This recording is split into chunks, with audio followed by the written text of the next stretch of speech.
ओम शांति। ओम शांति मीठे बाबा।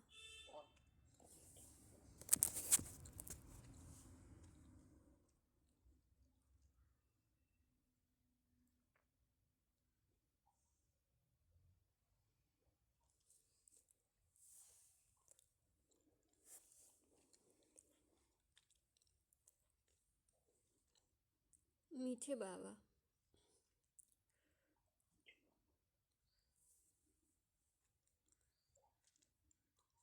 मैं आत्मा आपका मीठा बच्चा।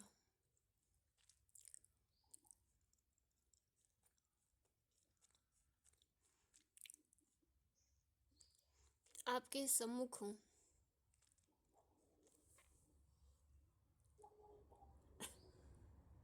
जैसे आप कितने मीठे, कितने प्यारे हो, असोचता हो, अभोगता हो, सर्वसमर्थ, सर्वशक्तिमान हो।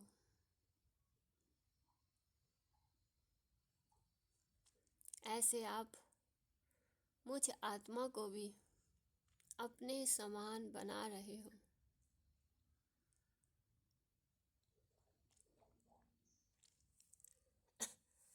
मेरे योग योगेश्वर, मीठे प्यारे बाप दादा,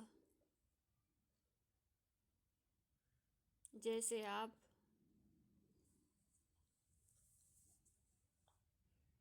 योग योगेश्वर हो, ऐसे आप मुझ आत्मा बच्चे को भी अपने ही समान योगी तू आत्मा बना रहे हो।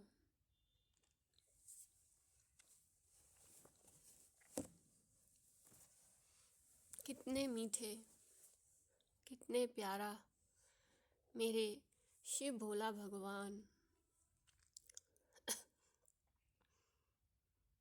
हमने देखा, हमने पाया शिव भोला भगवान।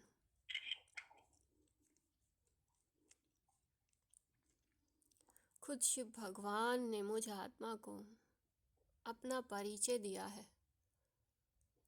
मुझ आत्मा को मेरे खुद की पहचान दी है कि मैं कौन हूँ। मुझे स्मृति आई है कि मैं ही कल्प पहले वाला शिव भगवान का मीठा बच्चा हूँ, उनकी सुंदर रचना हूँ।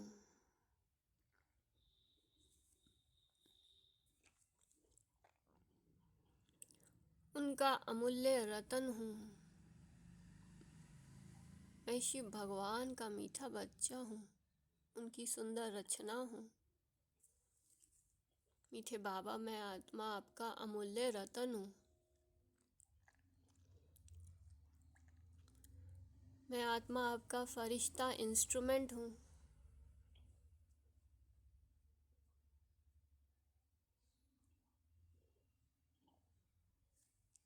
जैसे आप परम धाम वासी, मैं आत्मा भी परम धाम वासी।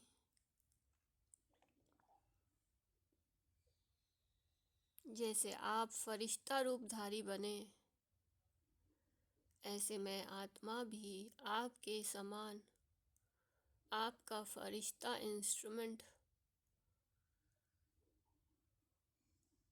डबल लाइट आकारी रूपधारी हूँ। साकार कर्मेंद्रियों द्वारा पाठधारी बना हूँ।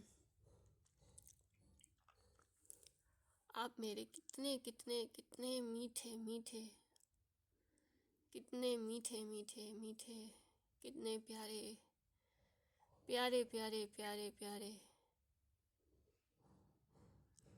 बाप दादा हो।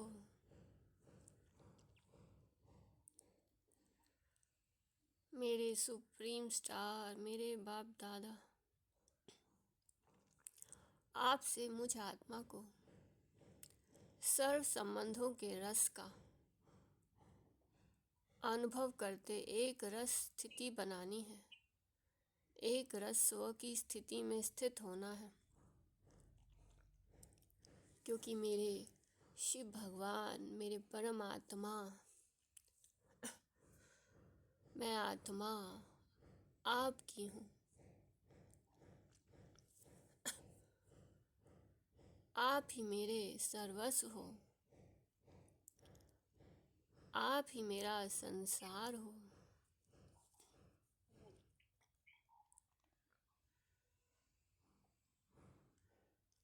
आप से ही मुझ आत्मा के सर्व संबंध हैं।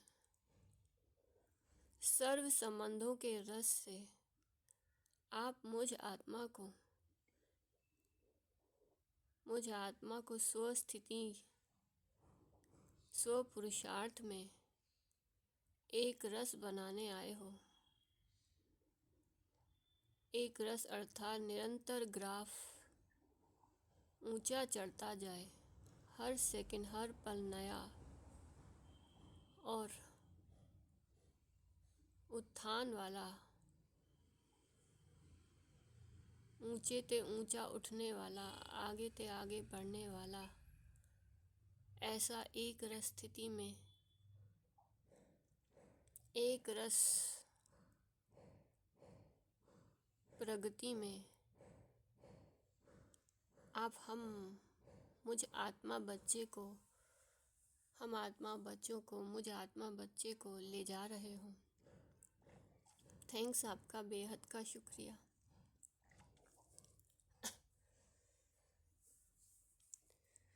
मीठे बाबा कहते, मीठे बच्चे,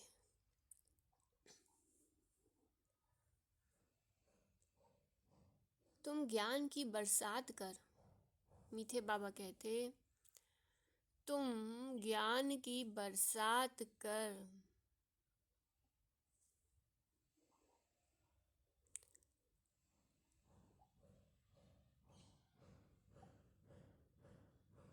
हरियाली करने वाले हो।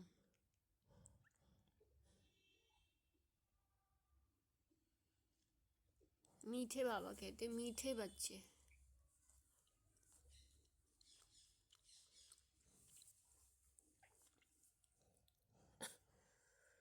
तुम ज्ञान की बरसात कर हरियाली करने वाले हो।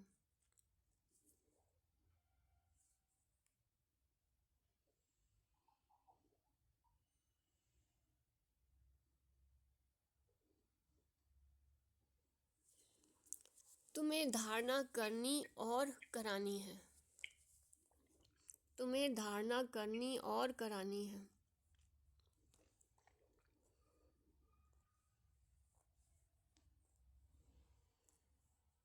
क्योंकि ये जो ज्ञान योग है ना, ये ऐसे है जैसे बादलों की तरह, भाप की तरह उड़ जाता है।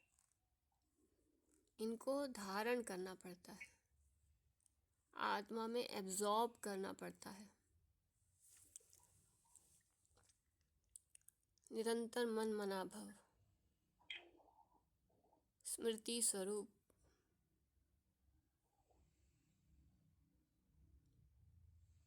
एक की लगन में मग्न।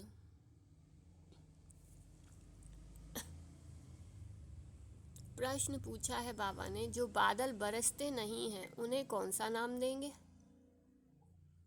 आज बाबा ने बादल टाइटल दिया। हम कौन है? बादल।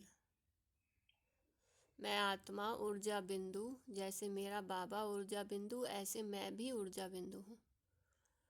बाबा तो ज्ञान सागर है और मैं ऊर्जा बिंदु ज्ञान सागर से निकला बादल।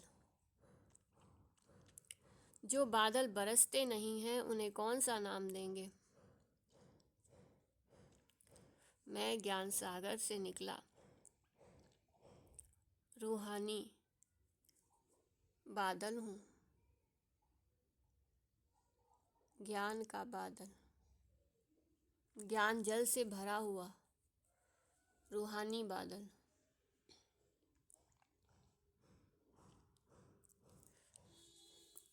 उत्तर है, जो बादल बरसते नहीं हैं उन्हें कौन सा नाम देंगे? अब बाबा ने तो हम सारे बच्चों को देखा, रूहानी बादलों को देखा, तो बाबा ने पूछा कि बादल तो हैं मेरे बच्चे, क्योंकि ज्ञान सागर से निकले हैं, ज्ञान सागर से मिलते हैं, रिफ्रेश होते हैं। लेकिन जो बादल ज्ञान सागर से मिलते हैं, मिल करके रिफ्रेश होने के लिए आते हैं, लेकिन जो बादल बरसते नहीं हैं उन्हें कौन सा नाम देंगे? कौन से बादल हैं जो बरसते नहीं हैं? शेयर करेंगे?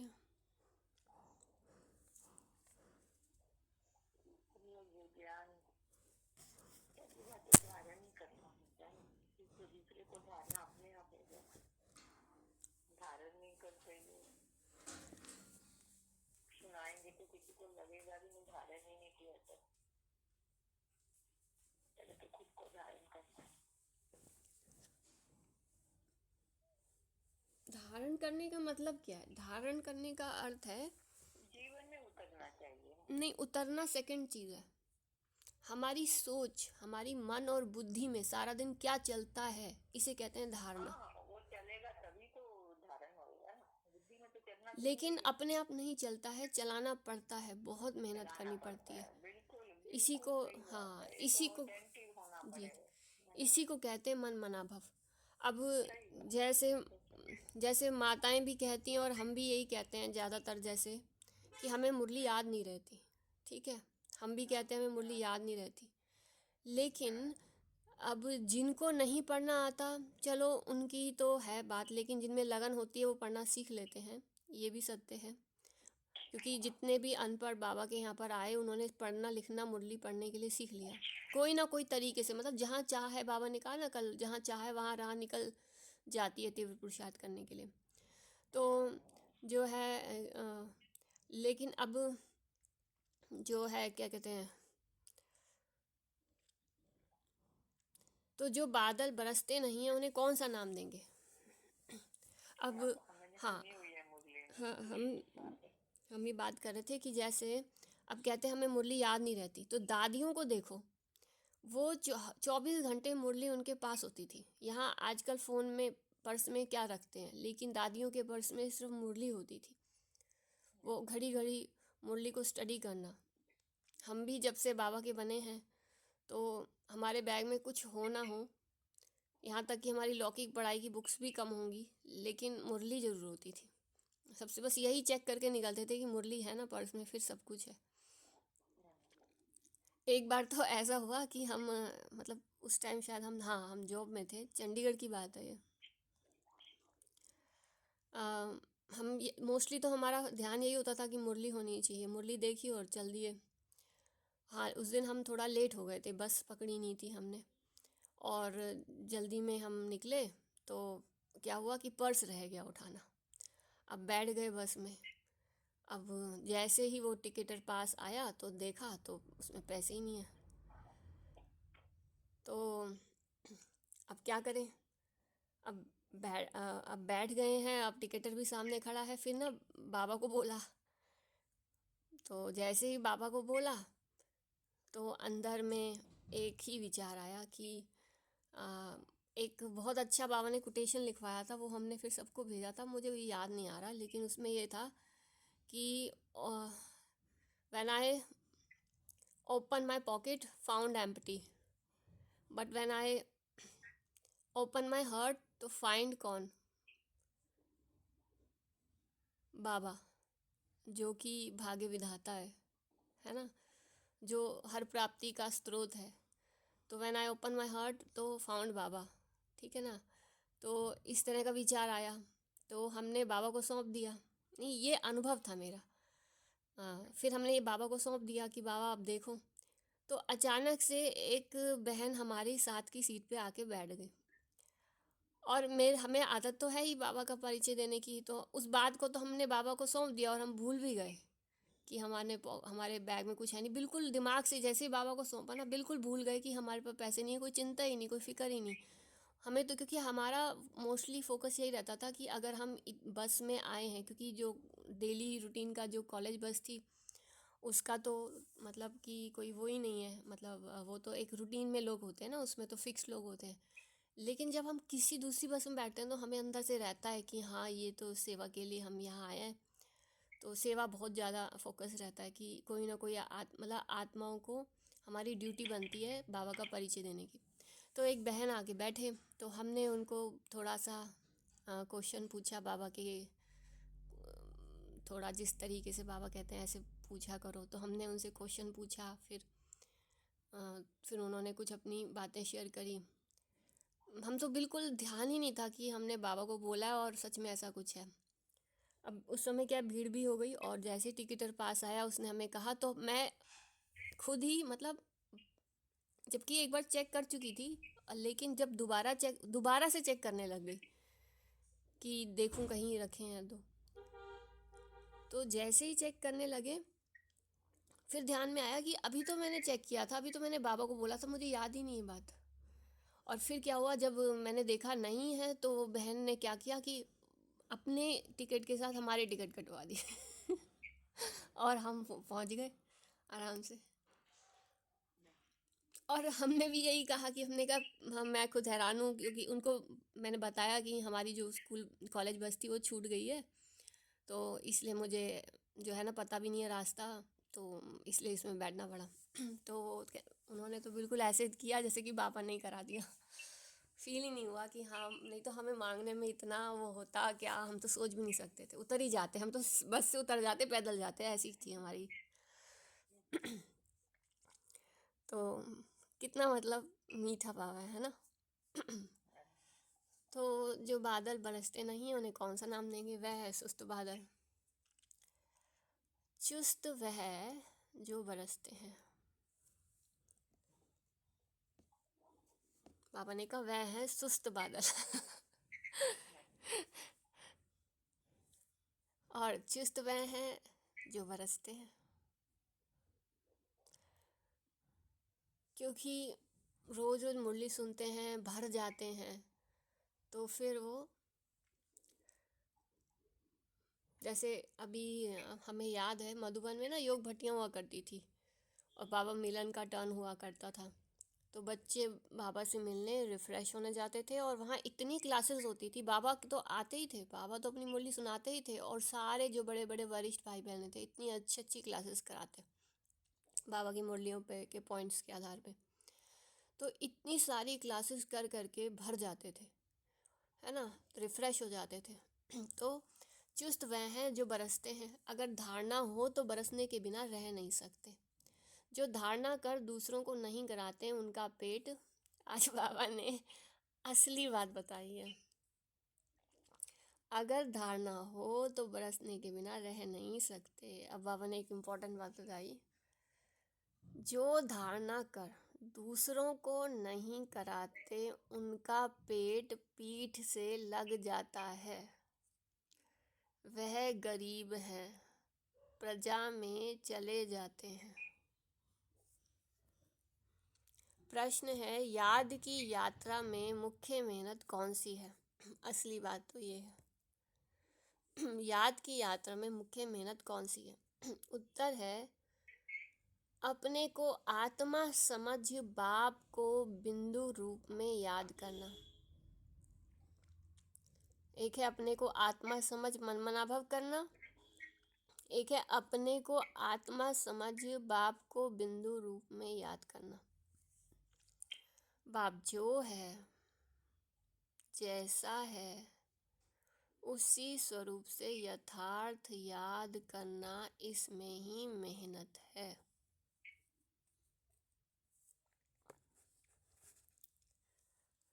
गीत है, जो पिया के साथ है उनके लिए ज्ञान की बरसात है। This is my favourite song. जो पिया के साथ है उनके लिए ज्ञान की बरसात है। ओम शांति।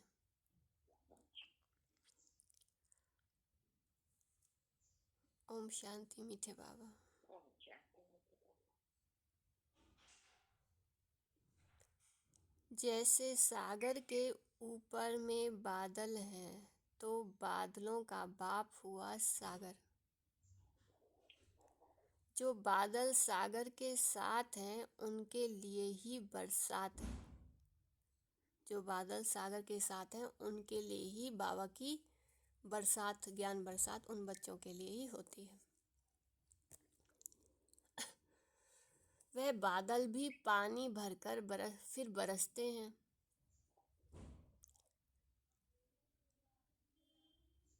तुम भी सागर के पास आते हो भरने के लिए। अब जो अपने हर दिल की बात बाबा के साथ शेयर करेंगे उनके लिए तो बाबा मुरली चलाएंगे, ज्ञान की बरसात करेंगे ना। तुम भी सागर के पास आते हो भरने के लिए। सागर के बच्चे बादल तो हो ही।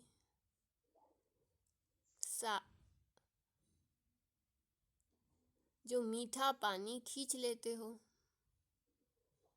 सागर के बच्चे बादल तो हो ही, जो मीठा पानी खींच लेते हो।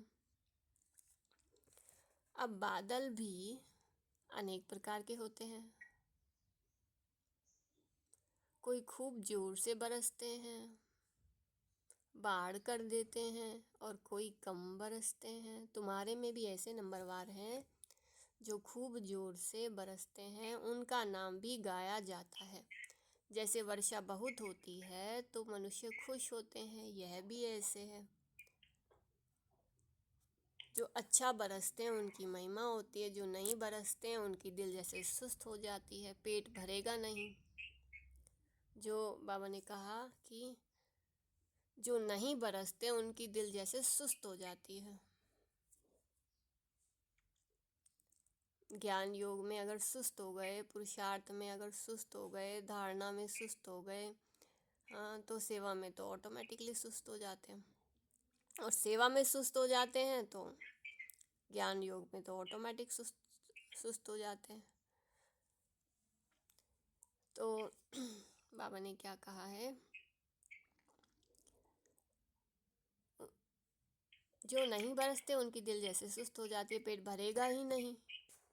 जो सुस्त होंगे उनका पेट भरेगा नहीं। पूरी रीति धारणा ना होने से पेट जाकर पीठ से लगता है। तो बाबा कहते हैं पेट भरेगा नहीं। जो नहीं बरसते हैं उनकी दिल जैसे सुस्त हो जाती है, पेट भरेगा नहीं। तसल्ली हो जाती है बस कि नेमिनाथ की तरह, हाँ हमने मुरली कर ली बस। पूरी रीति धारणा ना होने से पेट जाकर पीठ से लगता है। फैमन होता है तो मनुष्यों का पेट पीठ से लग जाता है। यहाँ भी धारणा कर, धारणा नहीं कराते तो पेट जाकर पीठ से लगेगा। खूब बरसने वाले जाकर राजा रानी बनेंगे और वह गरीबों का पेट पीठ से रहता है। तो बच्चों को धारणा बड़ी अच्छी करनी चाहिए। इसमें भी आत्मा और परमात्मा का ज्ञान कितना सहज है। तुम अब समझते हो हमारे में आत्मा और परमात्मा दोनों का ज्ञान नहीं था तो पेट पीठ से लग गया ना। तुम अब समझते हो हमारे में आत्मा परमात्मा दोनों का ज्ञान नहीं था तो पेट पीठ से लग गया ना। मुख्य है ही आत्मा और परमात्मा की बात। मनुष्य आत्मा को ही नहीं जानते तो परमात्मा को फिर कैसे जान सकेंगे। कितने बड़े विद्वान पंडित आदि हैं, कोई भी आत्मा को नहीं जानते। अब तुमको मालूम हुआ है कि आत्मा अविनाशी है, उसमें 84 जन्मों का अविनाशी पाठ नोंदा हुआ है जो चलता रहता है। आत्मा अविनाशी तो पाठ भी अविनाशी है। आत्मा कैसा ऑलराउंड पाठ बजाती है। आत्मा अविनाशी तो पाठ भी अविनाशी है।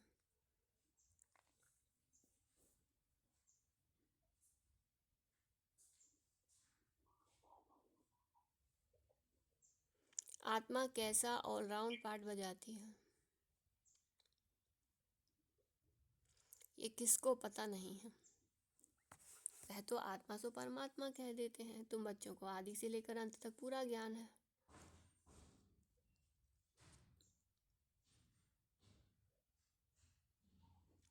वह तो ड्रामा की आयु ही लाखों वर्ष कह देते हैं। अभी तुमको सारा ज्ञान मिला है।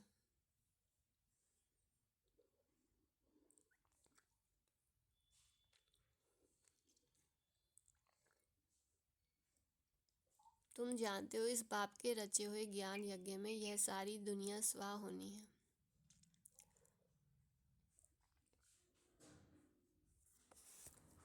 इसलिए बाप कहते हैं देह सहित जो कुछ भी है ये सब भूल जाओ, अपने को आत्मा समझो, बाप को और शांति धाम स्वीट होम को याद करो।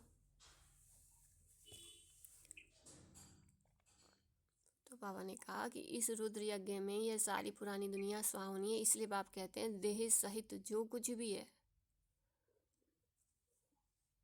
ये सब भूल जाओ, अपने को आत्मा समझो, बाप को और शांति धाम को स्वीट होम को याद करो। यह तो है ही दुख धाम, तुम्हारे में भी नंबरवार पुरुषार्थ अनुसार समझा सकते हैं। अभी तुम ज्ञान से तो भरपूर हो, बाकी सारी मेहनत है याद में। जन्म जन्मांतर का देह अभिमान मिटाकर देही अभिमानी बने, इसमें बड़ी मेहनत है।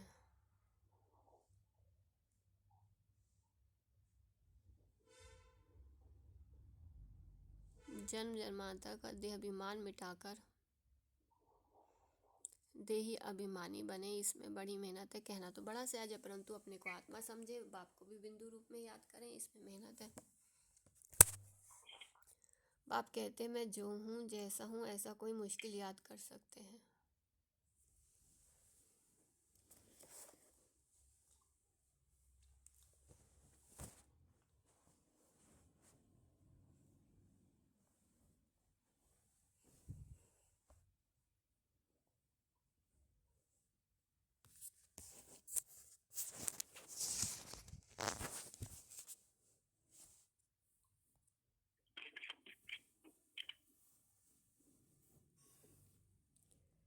तो बाबा ने बताया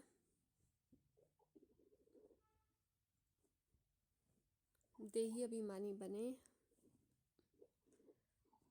कहना तो बड़ा सहज है, परंतु अपने को आत्मा समझे और बाप को भी बिंदु रूप में याद करें, इसमें मेहनत है। बाप कहते हैं मैं जो हूँ जैसा हूँ ऐसा कोई मुश्किल याद कर सकते हैं। जैसे बाप वैसे बच्चे होते हैं ना, अपने को जाना तो बाप को भी जान जाएंगे। तुम जानते हो पढ़ाने वाला तो एक ही बाप है, पढ़ने वाले बहुत हैं। बाप राजधानी कैसे स्थापन करते हैं, वह तुम बच्चे ही जानते हो। बाबा कैसे राजधानी स्थापन करते हैं, वह तुम बच्चे ही जानते हो। कैसे करते हैं राजधानी स्थापन बाबा?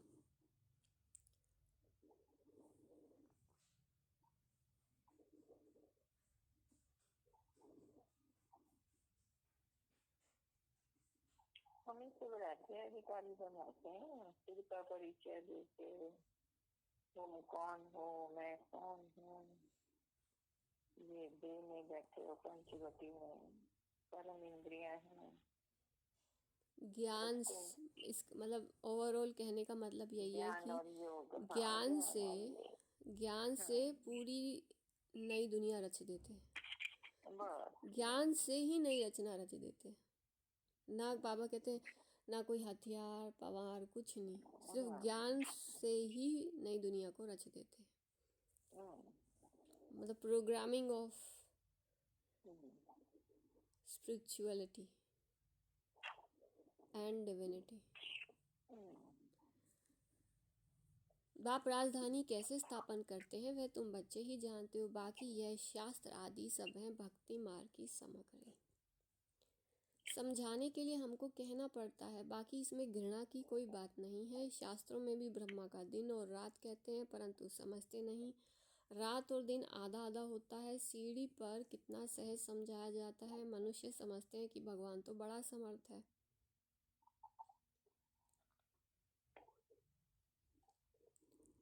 वह जो चाहे सो कर सकते हैं। लेकिन बाबा कहते मैं भी ड्रामा के बंधन में बांधा हुआ हूँ। भारत पर तो कितनी आफतें आती रहती हैं, फिर मैं घड़ी घड़ी आता हूँ क्या?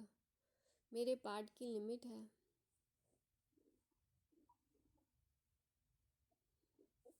बाबा को क्या कहते हैं कि मनुष्य समझते हैं कि भगवान तो बड़ा समर्थ है, वह जो चाहे सो कर सकते हैं, लेकिन बाबा कहते हैं मैं भी ड्रामा के बंधन में बांधा हुआ हूँ। भारत पर तो कितनी आफतें आती रहती हैं, मैं फिर मैं घड़ी घड़ी आता हूँ, क्या मेरे पार्ट की तो लिमिट है। रथ ही नहीं है बाबा के पास ड्रामा में, इसलिए बाबा कहते मेरे पार्ट की तो लिमिट है। जब पूरा दुख होता जाता तब मैं अपने समय पर आता हूँ, 1 सेकंड का भी फ़र्क नहीं पड़ता। ड्रामा में हर एक का एक्यूरेट पार्ट नोंदा हुआ है। यह है हाईएस्ट बाप की री इनकारनेशन, यह है ऊंचे ते ऊंच बाप का अवतरण। फिर नंबरवार सब आते हैं, कम ताकत वाले। तुम बच्चों को अभी बाप से नॉलेज मिली है जो तुम विश्व के मालिक बनते हो।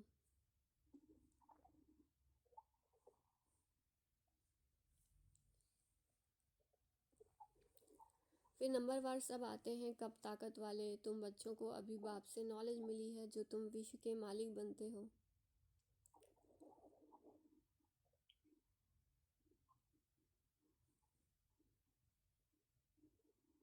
बाबा कौन है? एक तो ऊंचे ते ऊंचा सर्वशक्तिवान जिनका अवतरण होता है। फिर बाबा कहते हैं बाद में सब कम ताकत वाले आते हैं, नंबरवार। तुम बच्चों को अभी बाप से नॉलेज मिली है जो तुम विश्व के मालिक बनते हो। ऑल माइटी ऑथोरिटी, खुद परमात्मा से हमें परमात्म ज्ञान और परमात्मा शक्तियाँ मिलती हैं, जिसके आधार से बाबा नई दुनिया, देवी देवताओं की, नई धर्म की रचना करते, विश्व का मालिक हमें बनाते। फिर उसके बाद जो नंबरवार होते हैं वो फिर और धर्म की आत्माएं, वो आत्मिक बल से होता है, ये परमात्म बल से, परमात्मा के ज्ञान योग के बल से रचना होती, वो आत्मिक शक्ति से वो अवतरित होते हैं, सिर्फ कन्वर्ट करते हैं, वो स्थापना तो नहीं करते हैं धर्म की। उनको धर्म की स्थापना करने वाला कह नहीं सकते, वो तो सिर्फ कन्वर्ट करते हैं प्रीचिंग्स दे करके, क्योंकि प्योर सोल आई है, आत्मिक बल है, प्योरिटी में, आत्मिक शक्ति में आकर्षण होता है। तुम बच्चों को अभी बाप से नॉलेज मिली है जो तुम विश्व के मालिक बनते हो। तुम्हारे में फुल फोर्स की ताकत आती है, पुरुषार्थ कर तुम तमो प्रधान से सतो प्रधान बनते हो, औरों का तो पार्ट ही नहीं है। बाबा कहते फुल फोर्स की ताकत आती है तुम्हारे में, औरों का तो पार्ट ही नहीं है। तमो प्रधान से सतो प्रधान बनते हो तुम तो। मुख्य है ड्रामा जिसकी नॉलेज तुमको अभी मिलती है, बाकी तो सब है मैटीरियल, बाकी तो सब मैटीरियल भौतिक है। हमें ड्रामा की नॉलेज मिल गई है, इस सृष्टि में जो वर्ल्ड ड्रामा चलता है उस वर्ल्ड ड्रामा की नॉलेज मिल गई। बाकी इस सृष्टि में, इस दुनिया में है ही क्या, सब मैटीरियल ही तो है, भौतिक ही तो है, भौतिकतावाद, क्योंकि वह सब इन आँखों से देखा जाता है। वंडर ऑफ द वर्ल्ड तो बाबा है जो फिर रचते भी स्वर्ग हैं। एक्चुअल में हमारा बाबा, मीठा बाबा ही खुद परमात्मा, खुद हमारा बाबा, बाबा भी कहो, दादा भी कहो, बाप दादा, तो वो जो परमात्मा है वो खुद ही अपने आप में स्वर्ग है, खुद भगवान शिव परमात्मा, वो खुद ही एक स्वर्ग है।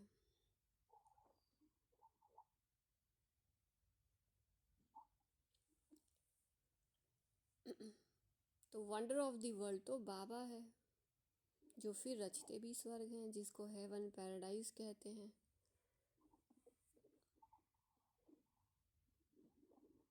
उनकी कितनी महिमा है, बाप और बाप की रचना की बड़ी महिमा है। जिसकी रचना इतनी सुंदर वो कितना सुंदर होगा। ऊंच ते ऊंच है भगवान, ऊंच ते ऊंच स्वर की स्थापना बाप कैसे करते हैं यह कोई भी कुछ भी नहीं जानते हैं। तुम मीठे मीठे बच्चे भी नंबरवार पुरुषार्थ अनुसार जानते हो और उस अनुसार ही पद पाते हो।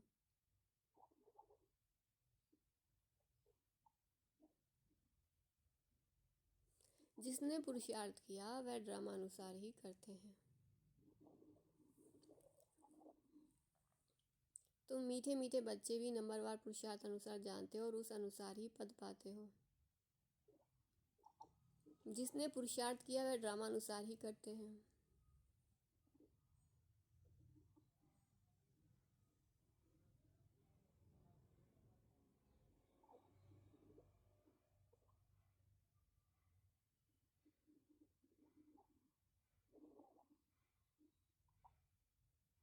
पुरुषार्थ बिगड़ तो कुछ मिल ना सके, कर्म बिगड़ एक सेकंड भी रह नहीं सकते। वह हठयोगी प्राणायाम चढ़ा लेते हैं, जैसे जड़ बन जाते हैं। जो हठ योग करते हैं वो क्या करते हैं, प्राणायाम चढ़ा लेते हैं, जैसे जड़ बन जाते हैं, अंदर पड़े रहते हैं, ऊपर मिट्टी जम जाती है, मिट्टी के ऊपर पानी पड़ने से घास जम जाती है, परंतु इससे कुछ फ़ायदा नहीं। कितना दिन ऐसे बैठे रहेंगे, कर्म तो ज़रूर करना ही है। कर्म सन्यासी कोई बन ना सके। हाँ, सिर्फ खाना आदि नहीं बनाते हैं इसलिए उनको कर्म सन्यासी कह देते हैं, यह भी उन्हों का ड्रामा में पार्ट है। ये निवृत्ति मार्ग वाले भी नहीं होते तो भारत की क्या हालत हो जाती। निवृत्ति अर्थात रिटायरमेंट ले लेते हैं गृहस्थ व्यवहार से।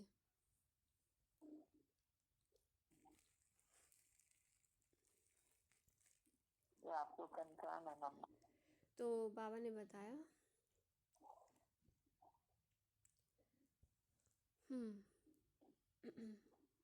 जैसे जड़ बन जाते हैं, अंदर पड़े रहते हैं, ऊपर मिट्टी जम जाती है, मिट्टी के ऊपर पानी पड़ने से घास जम जाती है, परंतु इससे कुछ फ़ायदा नहीं। कितना दिन ऐसे बैठे रहेंगे। कर्म तो ज़रूर करना ही है। कर्म सन्यासी कोई बन न सके। हाँ, सिर्फ खाना आदि नहीं बनाते हैं इसलिए उनको कर्म सन्यासी कह देते हैं, यह भी उन्हों का ड्रामा में पार्ट है। ये निवृत्ति मार्ग वाले भी नहीं होते तो भारत की क्या हालत हो जाती। निवृत्ति अर्थात रिटायरमेंट ले लेते हैं गृहस्थी से। भारत नंबर 1 प्योर था। बाप पहले पहले प्योरिटी स्थापन करते हैं, जो फिर आधा कल्प चलती है। बाबा आके प्योरिटी स्थापन करते हैं, जो आधा कल्प चलती है, एक्चुअल प्योरिटी। बरोबर सत्युग में एक धर्म एक राज्य था, फिर डीटी राज्य अब फिर से स्थापन हो रहा है। डीटी राज्य देवी राज्य फिर से अब स्थापन हो रहा है। ऐसे अच्छे अच्छे स्लोगन बनाकर मनुष्यों को सुजाग करना चाहिए। तो कहते हैं मनुष्य को सुजाग करो, फिर से जिन देवी देवताओं को पूज रहे हो वही देवी देवताओं का दैवी राज्य स्वराज्य फिर से स्थापन हो रहा है। ऐसे अच्छे अच्छे स्लोगन बनाकर मनुष्य को सुजाग करना चाहिए। फिर से डीटी राज्य भाग्या कर लो। अभी तुम कितना अच्छी रीति समझते हो। श्री कृष्ण को श्याम सुंदर क्यों कहते हैं, यह भी अभी तुम जानते हो। आजकल तो बहुत ही ऐसे ऐसे नाम रख देते हैं, श्री कृष्ण से कंपटीशन करते हैं। तुम बच्चे जानते हो पतित राजाएं कैसे पावन राजाओं के आगे जाकर माथा टेकते हैं, परंतु जानते थोड़े ही हैं। तुम बच्चे जानते हो जो पूज्य थे वही पुजारी बन जाते हैं। जो पूज्य थे वही पुजारी बन जाते हैं। अभी तुम्हारी बुद्धि में सारा चक्र है, यह भी याद रहे तो अवस्था बड़ी अच्छी रहे, परंतु माया सिमरन करने नहीं देती, भुला देती है। सदैव हर्षित मुख अवस्था रहे तो तुमको देवता कहा जाए। लक्ष्मी नारायण का चित्र देख कितना खुश होते हैं। मैंने कहा सदैव हर्षित मुख अवस्था रहे तो तुमको देवता कहा जाए। लक्ष्मी नारायण का चित्र देख कितना खुश होते हैं। राधे कृष्ण अथवा राम आदि को देख इतना खुश नहीं होते, क्योंकि श्री कृष्ण के लिए शास्त्रों में हंगामे की बातें लिख दी हैं। श्री कृष्ण की लाइफ स्टोरी भी बहुत एकदम बिल्कुल कोई बिल्कुल असत्य रख दी उन्होंने। संगम युग की स्टोरी जो है उन्होंने वो विष्णु बाबा का जो खेल पाल था उसको उन्होंने कृष्ण के साथ मिक्स कर दिया, तो वो एकदम रूहानी चीज़ों को एकदम क्या बना दिया। और जो कृष्ण की स्टोरी तो सतयुग में तो कृष्ण बिल्कुल वो तो राजकुमार था, उसकी तो कोई ऐसी स्टोरी ही नहीं है। तो लक्ष्मी नारायण का चित्र देख इतना खुश होते हैं, और राधे कृष्ण अथवा राम आदि को देख इतना खुश नहीं होते, क्योंकि श्री कृष्ण के लिए शास्त्रों में हंगामे की बातें लिख दी है और राम की कहानी तो बिल्कुल ही अटपटी बना दी। ये बाबा बनता भी श्री नारायण है। अब देखो बाबा एक बहुत नई चीज़ बता रहे। बाबा ने कहा यह बाबा पहले बाबा ने कहा श्री कृष्ण के लिए शास्त्रों में हंगामे की बातें लिख दी है, ठीक है। फिर बाबा ने कहा यह बाबा बनता भी श्री नारायण है ना, बाबा तो इन लक्ष्मी नारायण के चित्र को देख खुश होते हैं। ब्रह्मा बाबा की आत्मा लक्ष्मी और नारायण के चित्र को देख खुश होते हैं। बच्चों को भी ऐसे समझना चाहिए।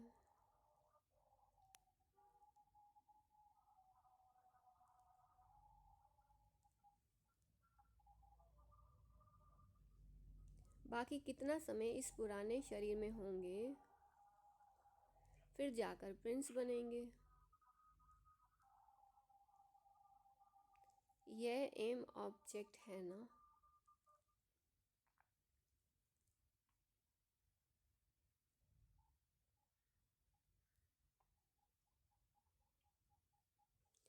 यह भी सिर्फ तुम जानते हो, खुशी में कितना गदगद होना चाहिए। बाबा ने कहा बच्चों को भी ऐसे समझना चाहिए जैसे ब्रह्मा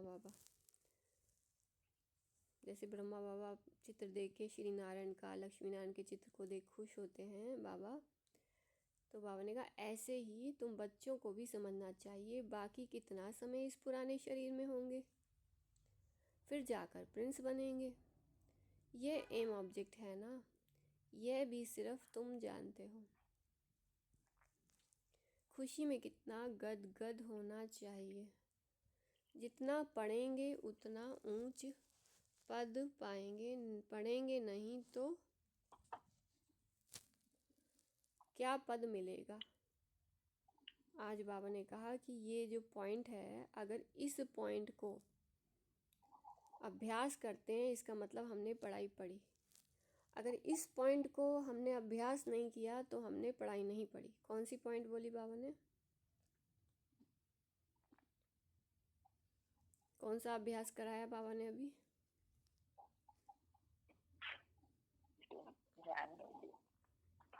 हाँ जी,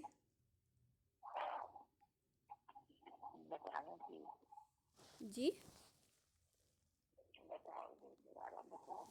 बाबा ने अभी ये पॉइंट अभ्यास कराया ना कि जैसे ब्रह्मा बाबा की आत्मा क्या फील करते थे, ऐसा महसूस करते थे कि मैं आत्मा हूँ, बिल्कुल देह से न्यारी, अभी इस पुराने शरीर में बैठी हूँ और बाकी कितना समय इस पुराने शरीर में होंगे, फिर जाकर प्रिंस बनेंगे। यह एम ऑब्जेक्ट है ना, यह भी सिर्फ तुम जानते हो। तो खुशी में कितना गदगद हो जाना चाहिए। बाबा कहते हैं कि अपने को आत्मा फील करके कि अभी मैं इस शरीर में हूँ, फिर जाके मैं आत्मा निकल के जाके क्या बनूंगा, एक प्रिंस बनूंगा। तो ये जो मैं अभी इस शरीर में, मैं आत्मा बिल्कुल अलग, और फिर एकदम ये शरीर छोड़ के जा कर के जो मैं प्रिंस बनूंगा, ये जो अभ्यास है, पापा कहते हैं यह जो एम ऑब्जेक्ट है, यह भी सिर्फ तुम जानते हो, खुशी में कितना गदगद होना चाहिए। जितना पढ़ेंगे उतना उच्च पद पाएंगे, पढ़ेंगे नहीं तो क्या पद मिलेगा। बाबा ने कहा इस पॉइंट से तुम्हें अपने अंदर बहुत खुशी में गदगद होना है। इस पॉइंट के अभ्यास से, अनुभव से ये अनुभव करना है, ये रियलिटी में इस अनुभव को, इस खुशी को अंदर फील करके गदगद होना है। ये बाबा ने आज होमवर्क दिया। और फिर बाबा ने कहा जितना पढ़ेंगे उतना उच्च पद पाएंगे। ये वाली पॉइंट जितनी अभ्यास करेंगे और खुशी में गदगद होंगे उतना उच्च पद पाएंगे। पढ़ेंगे नहीं तो क्या पद मिलेगा। इसको बाबा ने कहा पढ़ना, और अगर नहीं पढ़ेंगे तो क्या पद मिलेगा। इसके ऊपर बाबा ना हमें एक, जैसे छोटे बच्चे होते हैं ना, उनके साथ बाबा हमें एक चीज़ सिखाते थे कि सपोज़ करो कि आप मार्केट गए और बहुत अच्छे शोरूम में गए, वहाँ बहुत सुंदर सुंदर ड्रेसेस रखी हुई हैं, ठीक है। तो अगर आपको उसमें से कोई भी ड्रेस उठा के दे दें कि चलो ये आप ले लो और पहन लो, तो आपको खुशी होगी? या जब आपको कहा जाए इन सारी ड्रेसेस में से अपनी पसंद की ड्रेस चूज़ करो, और फिर वो ड्रेस आप चूज़ करके फिर वो पहनोगे, तो खुशी होगी। तो सेम चीज़ ऐसी ही है कि क्योंकि हम अपनी पसंद से कोई ड्रेस लेके पहनते हैं तो हमें खुशी होती है। तो ऐसे ही मैं आत्मा ये चेक करूं कि अभी मैं आत्मा नहीं, एकदम पुराना सा शरीर लिया हुआ है, इस शरीर से, इस देह से तो बिल्कुल वैराग हो जाए, और फिर जो मैं आत्मा जाके एकदम प्योर फॉर्म में, जो एकदम डिवाइन, एकदम दैवी काया लूँगी, एकदम दिव्य आत्मा, कृष्ण जैसा प्रिंस, बिल्कुल कृष्ण जैसा एकदम प्रिंस बनूंगा, ये वाली जो फीलिंग है। तो जो बाबा कहते हैं यहाँ पर ही ये अभ्यास करोगे, ये जो ड्रिल करोगे, ये अभ्यास करोगे, तो इसे बाबा ने कहा जितना पढ़ेंगे उतना उच्च पद पाएंगे, पढ़ेंगे नहीं तो क्या पद मिलेगा। तो बाबा ने कहा ये खुशी होगी फिर, क्योंकि अगर हमारा सपोज करो मैंने ये अभ्यास कर रखा है कि मैं आत्मा जाके प्रिंस बनूंगा, ठीक है, तो जब हमारा बॉडी छूटने वाला होगा ना, उसी समय ये जो प्रैक्टिस की हुई जो गलत गलत अभ्यास वो हमारी जड़मती हो तो सुजान हमारी बुद्धि में इतना छप जाएगा कि शरीर छोड़ते हुए हम स्व इच्छा से शरीर छोड़ेंगे और सच में हमारा जो पद पोजीशन होगी बिल्कुल वहीं परमधाम जाके जब हम धरती पे उतरेंगे तो ऑटोमेटिकली वही वाला पद पाएंगे, क्योंकि यहीं हमने वो प्रोग्रामिंग फिट कर ली थी। As you think so you will become, निश्चय बुद्धि विजंती, ये फार्मूला है। ये फार्मूला नहीं है कि हाँ आपने इतने इतने ये किया वो किया संगम युग पे, ये फार्मूला नहीं है। निश्चय बुद्धि विजंती, जहाँ निश्चय है नशा है वहीं निशाना है। तो यहाँ ही जिस जिस आत्मा ने, हर एक जो आत्मा जिसको जो पद चाहिए, जो सत्युग में जो पहला जन्म चाहिए, वो यहाँ ही आत्मा अपने अंदर उस निशाने को सेट करती है। अगर हम हमने अपना कोई निशाना सेट नहीं किया है, अगर हमने कोई चूज़ नहीं किया है कि मुझे जो है पहला जो मेरा फर्स्ट जन्म होगा परमधाम से आने के बाद कौन सा वाला होगा, या 8 जन्म होंगे तो कौन से जन्म होंगे, फिर 12 जन्म होंगे कौन से जन्म होंगे, अगर मैंने अभी उसको प्रैक्टिस नहीं किया जैसे बाबा मुरली में बताते हैं उस हिसाब से, तो क्या होगा फिर। अब मैं आत्मा शांति धाम से जब आऊँगी फिर रैंडमली कोई भी ड्रेस मिल जाएगा हमें पहनने के लिए, तो हमें हमारी पसंद का तो नहीं मिलेगा, फिर तो कोई भी जो बचा कुचा होगा उठ के मिल जाएगा, प्रजा में जाके पड़ जाएंगे। खुशी थोड़ा होगी प्रजा वालों को। खुशी में कितना गदगद होना चाहिए, जितना पढ़ेंगे उतना उच्च पद पाएंगे। अब कई लोग, कई ऐसे बाबा के ब्राह्मण बच्चे हैं जो ये सोच के ही कि कहते हैं कि हम तो सतयुग में जाएंगे, इसी में हमें इतनी खुशी हो रही है क्योंकि सतयुग में जाके हम देवता बनेंगे। उनको ये खुशी, वो उनके अंदर ये संकल्प ही नहीं है कि सतयुग में जाके हम राजा रानी बनेंगे या लक्ष्मी नारायण बनेंगे। उनको लगता है दादियाँ, बड़े बड़े दीदियाँ, बड़े बड़े अच्छे अच्छे भाई बहन वो बनेंगे, हम नहीं बनेंगे, लेकिन हम सतयुग में जाएंगे। वो कहते हैं हम सतयुग में जा रहे हैं, हम देवता बन रहे हैं, इसमें ही हम खुश हैं। ऐसे भी हमने देखा है, खुद वो ब्राह्मण खुद ही कहते हैं, डेली क्लास करते हैं, मुरली क्लास करते हैं, कहते हैं हम तो इसी से, हमें हमें तो यही खुशी हो गई कि हम सतयुग में के देवता बनेंगे। भले हमें ऊंच पद नहीं भी मिलेगा तो भी उनके अंदर दुख नहीं है कि हमें नहीं मिलेगा। वो मतलब वो सोचते भी नहीं है, चिंतन भी नहीं करते हैं, बस हाँ हाथ खड़ा कर देते हैं कि हाँ बनना है, लेकिन अंदर से वो स्वीकार ही नहीं करते। तो ये चीज़ जो है ना बड़ी समझने की बात है।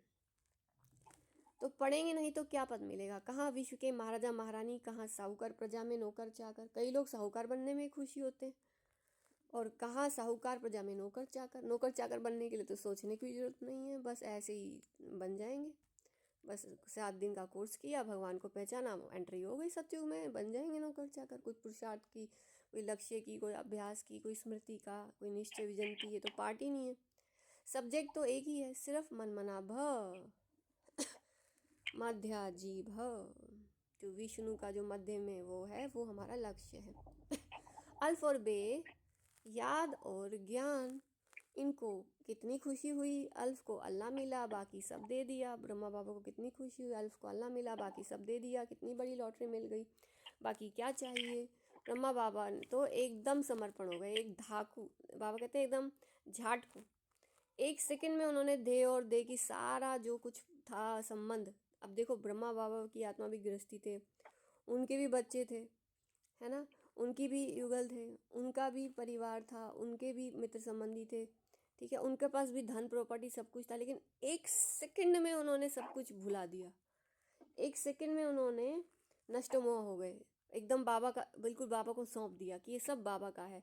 मैं आत्मा तो बिल्कुल डिटैच हूँ, अब तो मुझे तो शिव बाबा का जो नई दुनिया स्थापना का कार्य है, जो बाबा ने कहा कि ये दुनिया तुम्हें बनानी है, बस अब मुझे यही कार्य करना है।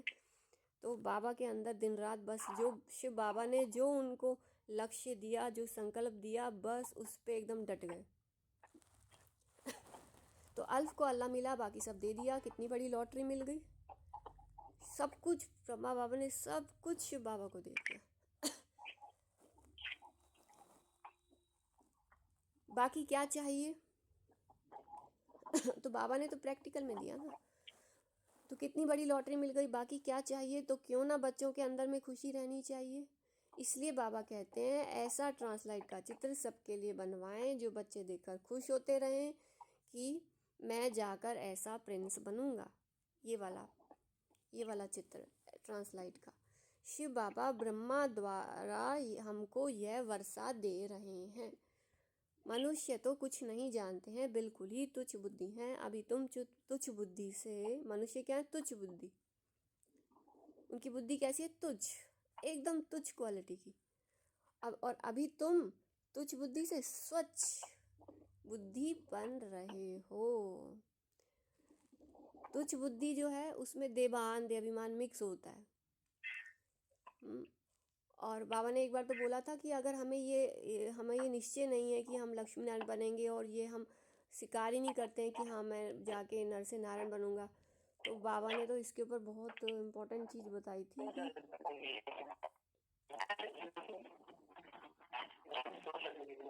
सब कुछ जान गए हो और कुछ पढ़ने की दरकार नहीं। इस पढ़ाई से तुमको विश्व की बादशाही मिलती है। बाबा ने कहा सब कुछ जान गए तुम, अभी तुम तुच्छ बुद्धि से स्वच्छ बुद्धि बन गए हो, सब कुछ जान गए, और कुछ पढ़ने की दरकार ही नहीं। अब हम और क्या पढ़ें, जब हमने सब कुछ जान लिया तो और क्या पढ़ना है, कुछ पढ़ने की दरकार नहीं है। इस पढ़ाई से तुमको विश्व की बादशाही मिलती है, इसलिए बाप को नॉलेजफुल कहते हैं। मनुष्य फिर समझते हैं हर एक के दिल को जानते हैं। तो बाबा ने कहा मनुष्य फिर समझते हैं हर एक की दिल को जानते हैं, परंतु बाप तो नॉलेज देते हैं। बाबा कहते हैं मनुष्य समझते हैं मैं हर एक की दिल को जानता हूँ, परंतु बाबा तो कहते हैं मैं नॉलेज देता हूँ, मैं तो नॉलेजफुल हूँ। लेकिन नॉलेजफुल हूँ अर्थात मैं सिर्फ नॉलेज देता हूँ। टीचर समझ सकते हैं, फलाना पढ़ते हैं, बाकी सारा दिन ये थोड़ी बैठ देखेंगे कि इनकी बुद्धि में क्या चलता है। टीचर को पता है कि हाँ ये पढ़ता है, लेकिन ये थोड़ी बैठ देखेंगे कि इनकी बुद्धि में क्या चलता है। यह तो वंडरफुल नॉलेज है। बाप को ज्ञान का सागर, सुख शांति का सागर कहा जाता है। तुम भी अभी मास्टर ज्ञान सागर बनते हो, फिर ये टाइटल उड़ जाएगा, फिर सर्वगुण संपन्न 16 कला संपूर्ण बनेंगे। यह है मनुष्य का ऊंच मर्तबा, इस समय यह है ईश्वरीय मर्तबा। कितनी समझने और समझाने की बातें हैं। लक्ष्मी नारायण का चित्र देख बड़ी खुशी होनी चाहिए। हम अभी विश्व के मालिक बनेंगे। नॉलेज से ही सब गुण आते हैं। अपना एम ऑब्जेक्ट देखने से ही रिफ्रेशमेंट आ जाती है कि मैं आत्मा अभी ऐसा जाके लक्ष्मी नारायण बनूंगा। तो अपना एम ऑब्जेक्ट देखने से ही रिफ्रेशमेंट आ जाती है। इसलिए बाबा कहते हैं ये लक्ष्मी नारायण का चित्र तो हर एक के पास होना चाहिए।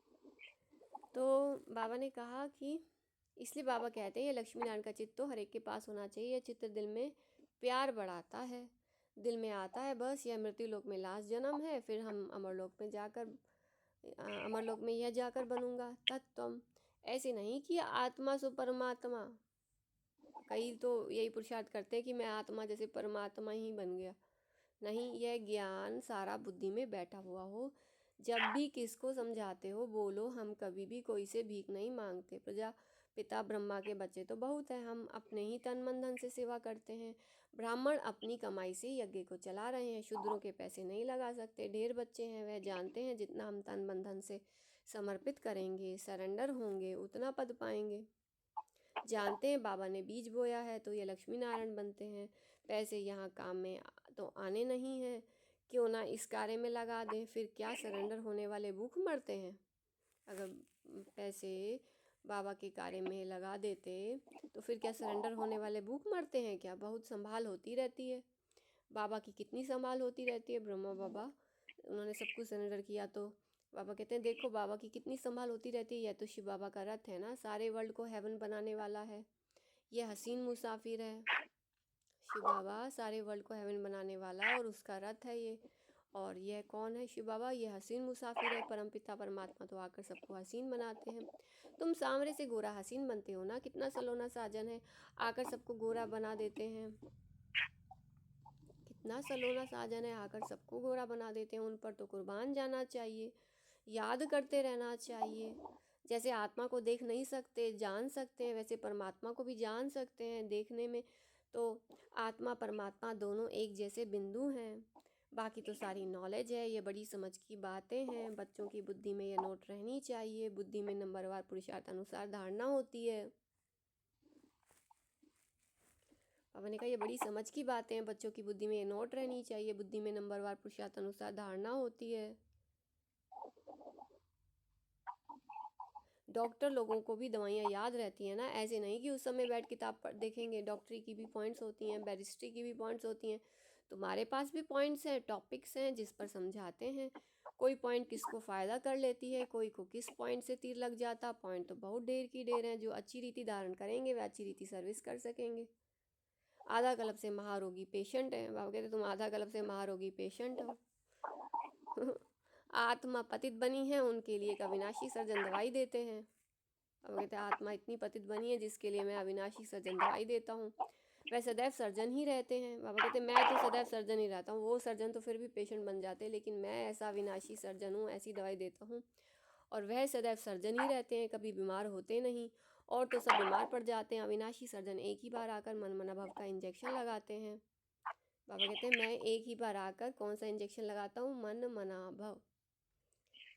कितना सहज है, चित्र को पॉकेट में रख दो सदैव। बाबा कहते चित्र को पॉकेट में रख दो और उसी चित्र के ऊपर मन मना भव करते रहो। चाहे मन में सोचो, चाहे किसी को परिचय दो। बाबा नारायण का पुजारी था तो लक्ष्मी का चित्र निकाल अकेला नारायण का चित्र रख दिया। बाबा नारायण का पुजारी था तो लक्ष्मी का चित्र निकाल अकेला नारायण का चित्र रख दिया। अभी पता पड़ता है जिसकी हम पूजा करते थे वह अब बन रहे हैं। लक्ष्मी को विदाई दे दी तो यह पक्का है हम लक्ष्मी नहीं बनूंगा। लक्ष्मी बैठ पैर दबाए, ये अच्छा नहीं लगता था। उनको देखकर पुरुष लोग स्त्री से पैर दबाते हैं, वहाँ थोड़ी लक्ष्मी ऐसे पैर दबाएगी। यह रस्म रिवाज वहाँ होती नहीं, यह रस्म रावण राज्य की है। इस चित्र में सारी नॉलेज है, ऊपर में त्रिमूर्ति भी है। इस नॉलेज को सारा दिन सिमरन कर बड़ा वंडर लगता है। तो बाबा कहते हैं यह रस्म रिवाज वहाँ होती नहीं, यह रस्म रावण राज्य की है। इस चित्र में सारी नॉलेज है, ऊपर में त्रिमूर्ति भी है। इस नॉलेज को सारा दिन सिमरन कर बड़ा वंडर लगता है। बाबा सारा दिन इस जब नॉलेज को सिमरन करते हैं ना बाबा, तो बाबा को भी बहुत वंडर लगता है। भारत अब स्वर्ग बन रहा है, कितनी अच्छी समझानी है, पता नहीं मनुष्यों की बुद्धि में क्यों नहीं बैठता है। बाबा कहते हैं देखो भारत अब स्वर्ग बन रहा है, कितनी अच्छी समझानी है, पता नहीं मनुष्यों की बुद्धि में क्यों नहीं बैठता है। मुझे भी हैरानी होती है कई बार ये बात कि देखो इतनी वंडरफुल पॉइंट्स बाबा समझाते हैं, लोग तो इसी दुनिया में ही रमे पड़े हैं, इसी दुनिया के मिट्टी पत्थर में फंसे पड़े हैं बुरी तरीके से। कितनी अच्छी समझानी है, पता नहीं मनुष्यों की बुद्धि में क्यों नहीं बैठता है। आग बड़े जोर से लगेगी। इस भंभोर को आग लगनी है। रावण राज्य तो जरूर खलास होना चाहिए, यज्ञ में भी पवित्र ब्राह्मण चाहिए। बाबा कहते हैं रावण राज्य तो जरूर खलास होना चाहिए, यज्ञ में भी पवित्र ब्राह्मण चाहिए। कितना सारा काम करना है, पूरे रावण राज्य ये तो जरूर खलास हो जाना चाहिए। रावण अर्थात जो बुद्धि पे देह भान देह अभिमान की जो कॉन्शियसनेस बनी पड़ी है और उसी अनुसार जो है पूरा संस्कार बने हुए हैं, तो ये तो खलास होना चाहिए। और यज्ञ में भी पवित्र ब्राह्मण ही चाहिए, जो आत्मा समझ बाप को याद कर पवित्र बनते जा रहे हैं। ये बड़ा भारी यज्ञ है सारे विश्व में प्योरिटी लाने का। वो ब्राह्मण भी भल ब्रह्मा की औलाद कहलाते हैं, परंतु वह तो कुकवंशावली है, ब्रह्मा की तो कुकवंशावली।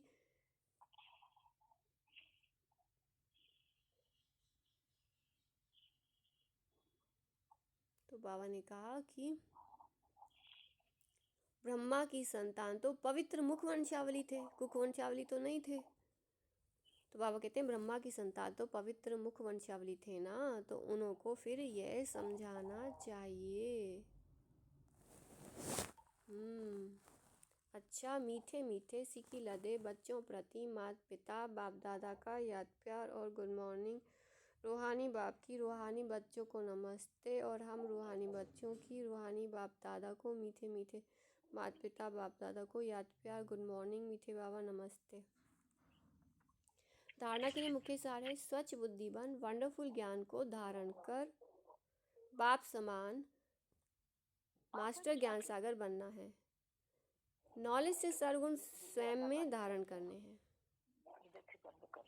एक तो स्वच्छ बुद्धिमान वंडरफुल ज्ञान को धारण कर बाप समान मास्टर नॉलेजफुल बनना है, और दूसरा नॉलेज से सर्वगुण स्वयं में धारण करने हैं कि मैं आत्मा अभी क्या बनने जा रहा हूँ, इस नॉलेज से स्वयं सर्वगुण संपन्न धारण करने हैं स्वयं में।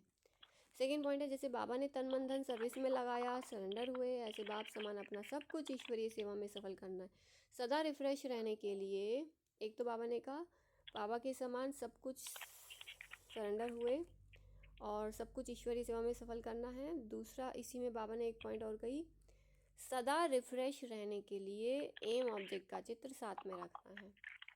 वरदान है, एक रस स्थिति द्वारा सदा एक बाप को फॉलो करने वाले प्रसन्न चित्त भव। बाबा चाहते हैं बच्चे एक रस स्थिति बनाएं, बच्चे चाहते हैं हम एक रस स्थिति द्वारा एक रस स्थिति बनाएं, तो एक रस स्थिति के द्वारा सदा एक बाप को फॉलो करने वाले प्रसन्न चित्त भव। आप बच्चों के लिए ब्रह्मा बाप की जीवन एक्यूरेट कंप्यूटर है। जैसे आजकल कंप्यूटर द्वारा हर एक प्रश्न का उत्तर पूछते हैं, ऐसे मन में जब भी कोई प्रश्न उठता है तो क्या, क्यों, कैसे के बजाय ब्रह्मा बाप के जीवन रूपी कंप्यूटर से देखो।